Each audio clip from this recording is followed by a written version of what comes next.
Masih di Sapa Indonesia Malam, hampir setiap memasuki tahun ajaran baru, sistem penerimaan peserta didik baru atau PPDB menjadi sorotan publik. Hingga kini masih banyak muncul permasalahan yang dikeluhkan masyarakat, terutama orang tua calon siswa. Jumlah kursi untuk siswa baru di sekolah-sekolah negeri memiliki keterbatasan daya tampung. Akibatnya saudara, tidak semua siswa yang ingin masuk ke sekolah negeri bisa diterima melalui sistem PPDB ini. Bisa kita lihat perbandingannya untuk jenjang sekolah menengah pertama di Jakarta ini. Daya tampung sekolah negeri hanya sekitar 71.000 saja. Sementara perkiraan pendaftarnya atau siswa yang lulus SD yang ingin masuk ke SMP negeri mencapai lebih dari 149.000 siswa. Begitu pula untuk jenjang sekolah menengah atas di Jakarta, kapasitas SMA negeri hanya sekitar 28.000 kursi, sedangkan SMK 19.000 kursi. Sementara perkiraan siswa lulusan SMP yang ingin mendaftar ada lebih dari 139.000 orang. Bisa masuk atau belajar di sekolah negeri tentu menjadi impian banyak calon siswa. Lalu bagaimana meminimalisir potensi penyimpangan dari penerapan sistem PPDB ini? Kita bahas usai tayangan berikut. Dugaan kecurangan dalam sistem zonasi penerimaan peserta didik baru atau PPDB muncul di berbagai daerah. Di Tangerang, Banten, sebuah video yang memperlihatkan seorang warga mengukur jarak sekolah dari rumah viral di media sosial. Aksi ini dilakukan sebagai bentuk protes karena adiknya tidak lolos PPDB melalui sistem zonasi di sekolah negeri yang berjarak kurang dari 500 meter dari rumahnya. Pagi hari jam 7:48, jam 8-an itu terpental. Maka ketika saat itu saya mempertanyakannya adalah satu titik koordinat dari SMA-nya, apakah di tengah, apakah di pinggir, atau dari depan pintu gerbang sekolah, atau posisi koordinatnya keseluruhan bangunan sekolah. Nah, kalau keseluruhan bangunan sekolah kan nggak mungkin, pasti ada titik koordinat yang ditentukan oleh pihak sekolah ataupun pihak panitia PPDB. Dan lanjutnya posisi pertanyaan saya adalah kok di sistem zonasi ini ada sebagian yang posisi dia sekolah di Kabupaten Tangerang bisa masuk ke Kota Tangerang. Dan kemarin pada saat viral itu saya mempertanyakan kepada mantan RW, ada nama yang lulus nomor urut 1 ini tidak dikenal sama mantan RW. Mungkin ada di belakang, maka zonasinya pun akan lebih jaraknya makin jauh lagi kalau mengikuti dari depan pintu gerbang atau kalau di tengah-tengah sekolah. Sementara pihak sekolah menyatakan proses PPDB telah dilakukan sesuai petunjuk teknis dari Dinas Pendidikan Provinsi Banten. Semuanya kan bersistem ya, jadi kalau memang itu jaraknya 412 dan terjauh yang diterima 463, dia nggak mungkin terpental. Gitu, jadi kita semuanya nerima bersistem, jadi semua itu sistem yang mengkuatakan, mengurutkan gitu. Jadi semakin dekat jaraknya, jadi nggak mungkin dia terlempar. Jarak kalau sendiri saat ini 463. Pihak Kemendikbud tidak membantah jika saat ini ada temuan kecurangan atau penyimpangan dalam PPDB sistem zonasi. Kemendikbud akan mencari solusi bersama pemerintah daerah. Kembali lagi ke situ, maka ini akan terjadi. Bahwa anak-anak yang tidak mampu justru dapat sekolah swasta yang tidak jelas kualitasnya. Nah, inilah yang kita tidak mau, sehingga kalau kita tanya apakah dulu tidak ada masalah yang sama? Ada, Pak. Apakah tidak ada manipulatif kakak? Ada, banyak yang pindah. Apakah tidak ada titipan? Banyak. Apakah ada yang semuanya tidak berbayar? Berbayar. Kita mendapatkan pengaduan dulu untuk masuk ke SMP favorit puluhan juta juga gitu. Ya, jadi bukan berarti yang saat ini terjadi tidak terjadi pada zaman dulu. Hanya dulu itu karena kita tidak sistem PPDB online, sistem informasi tidak secanggih ini, sehingga tidak ada tempat untuk melapor. Nah, jadi kedapatan pungli itu karena tadi sistemnya sudah pelan-pelan mulai terbuka. Hal senada disampaikan Menko PMK Muhadjir Effendi. Muhadjir menilai temuan kecurangan di PPDB sistem zonasi sekolah negeri cenderung lebih sedikit jika dibandingkan sebelum diberlakukannya sistem zonasi. Kalau zonasi menurut saya sih masih tetap harus diberlakukan, ya itu kan dalam upaya kita untuk mencegah terjadinya kastanisasi sekolah yang dulu dan kecurangan jauh lebih parah dibanding sekarang kan. Sekarang ini sebetulnya mestinya pemerintah daerah itu punya tanggung jawab dua. Yang pertama itu harus segera menyusun perda yang menegakkan peraturan sehingga kalau ada kecurangan betul-betul ada penindakan yang jelas. Ya. Kenapa? Karena pendidikan itu sudah urusan konkuren, bukan urusan absolut. Wenangnya di tangan pemerintah daerah. Jadi kalau kecurangan itu harus dibiarkan saja, apalagi yang main curang itu adalah para pejabatnya, nah ini yang memang akan semakin parah nanti. Nah, kedua itu harus segera melakukan program pemerataan sekolah, pendidikan. Menko PMK juga meminta kepada pemerintah daerah untuk melakukan evaluasi internal jika di daerahnya banyak terdapat keluhan atau laporan kecurangan sistem zonasi. Tim Liputan, Kompas TV.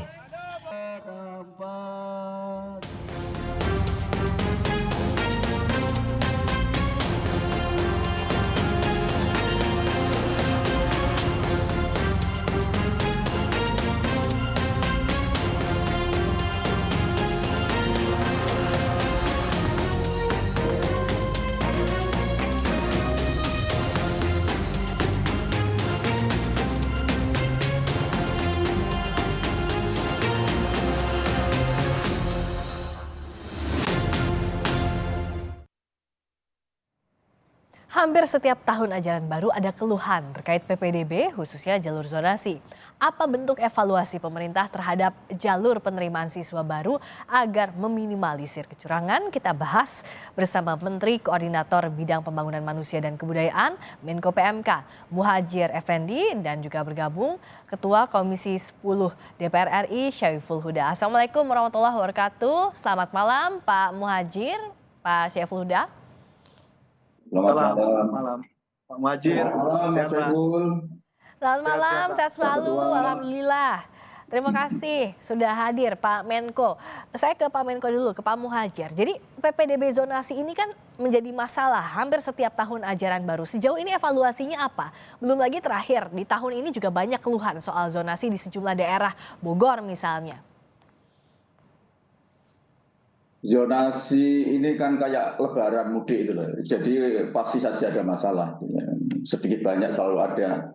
Walaupun kita usaha untuk meminimalisir itu, saya rasa yang penting bagaimana kita harus berupaya sistem ini semakin baik, dari waktu ke waktu diperbaiki, baik dari sisi penanganan, pengelolaan maupun penegakan aturan. Kalau memang terjadi pelanggaran, kecurangan itu bisa jelas, tindakannya jelas. Saya kira itu. Kalau yang berbuat curang pasti ada yang mencoba. Tapi sejauh ada temuan, ada laporan kecurangan dari pihak sekolah misalnya terkait zonasi ini, apakah tahun-tahun sebelumnya tidak ada sanksi yang membuat jerah atau seperti apa Pak Muhadjir yang dilihat di lapangan? Setahu saya masing-masing Pemda yang sudah menjalankan sistem zonasi, PPDB zonasi ini dengan baik sudah menegakkan aturannya melalui perda ya. Melalui perda, dan mereka yang melakukan pelanggaran, kecurangan baik yang dilakukan oleh wali siswa maupun oleh sekolah itu dilakukan penindakan secara serius. Dan itulah sepanjang pengamatan saya daerah-daerah yang telah menegakkan aturan itu dengan baik dan terus berupaya keras untuk meningkatkan pemerataan kualitas sekolah, pendidikan, itu relatif tidak banyak masalah. Sebaliknya daerah-daerah yang mungkin memang belum melaksanakan itu selalu muncul gitu, apalagi belum mampu merubah persepsi masyarakat bahwa sekolah favorit, sekolah nomor buncit itu masih ada di daerah itu. Nah, ada persepsi sekolah favorit tidak favorit, inilah kan yang menjadi celah akhirnya orang nitip begitu ya Pak Muhadjir dengan segala cara, bahkan memalsukan dokumen dan sebagainya. Bagaimana mengawasinya? Fungsi kontrolnya sebenarnya seperti apa Pak Muhadjir? Ya itu tadi perda mestinya. Harusnya kita perda. Tidak bisa, harus ada perda yang menata bagaimana PPDB itu dilakukan betul-betul secara baik. Nah, soal perda ini kalau misalnya dari DPR melihatnya Mas Huda, apakah sudah berjalan begitu? Apa sih sebenarnya yang jadi kerentanan sistem ini begitu? Ya, catatan saya hampir mirip dengan Prof. Muhadjir sebenarnya. Yang pertama, sistem ini sebenarnya sudah relatif baik, tapi perlu terus diperbaiki lubang-lubangnya. Nah, yang berbeda itu periodenya Pak Muhadjir dengan Mas Menteri itu, ketika periodenya Pak Muhadjir ada Satgas Pengawasan PPDB kerjasama Kemendikbud dengan pihak Kemendagri. Nah, pada konteks setelah perjalanan 5 tahun lebih ini, di mata kami dan kemarin kita sampaikan ketika rapat dengan Kemendikbud, perbedaannya adalah tidak ada Satgas Pengawasan PPDB ini aktif dan terus melakukan evaluasi dari tahun ke tahunnya. Itu aja sayangnya. Apa yang terjadi? Sekolah merasa tidak diawasi, Prof. Muhadjir akhirnya. Pihak aparat pemerintah dalam hal ini kelurahan, RT, RW yang mengeluarkan domisili juga tidak merasa terawasi. Saya membayangkan kalau Satgas PPDB itu tetap jalan waktu periodenya Pak Muhadjir tahun 2017, saya meyakini isu berbagai hal hari ini bisa diminimalisir. Sebagaimana tadi disampaikan oleh Prof. Muhadjir. Jadi sekali lagi sistem zonasi, sistem PPDB dengan zonasi, dengan ada jalur afirmasi, prestasi ini termasuk yang sudah relatif baik dibanding dengan periode-periode sebelumnya. Nah sayangnya Kemendikbud menyerahkan begitu saja kepada pemerintah daerah. Nah sementara pemerintah daerah silih berganti. Jadi sekali lagi ini semestinya peristiwa tidak boleh terjadi ketika Satgas Pengawasan PPDB bisa mengambil peran yang lebih maksimal. Oke, jadi apakah mutlak satu-satunya adalah Satgas itu, Mas Huda? Salah satu toolsnya memang, mau nggak mau. Saya membayangkan Satgas PPDB ini membuka hotline pengaduan dari publik supaya terkanalisasi dengan baik. Dan Satgas langsung bisa intervensi kepada sekolah ketika diketemukan persoalan. Bisa bekerja sama dengan Kemendagri ketika pihak kelurahan mengeluarkan surat domisili yang tidak sesuai dengan prosedur misalnya.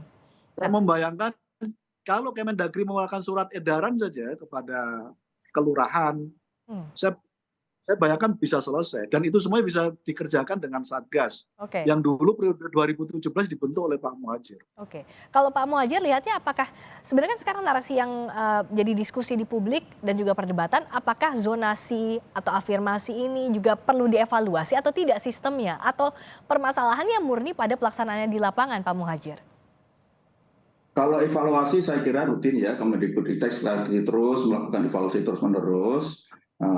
Kemudian instrumen tadi yang disebut oleh Pak Ketua Komisi Mas Saiful Huda, toolnya sebetulnya juga semakin canggih kan sekarang dibanding zaman awal tahun 2017 ini diberlakukan. Misalnya apa? Misalnya sekarang Dukcapil, jadi Dukcapil itu sudah sangat rapi dibanding zaman itu.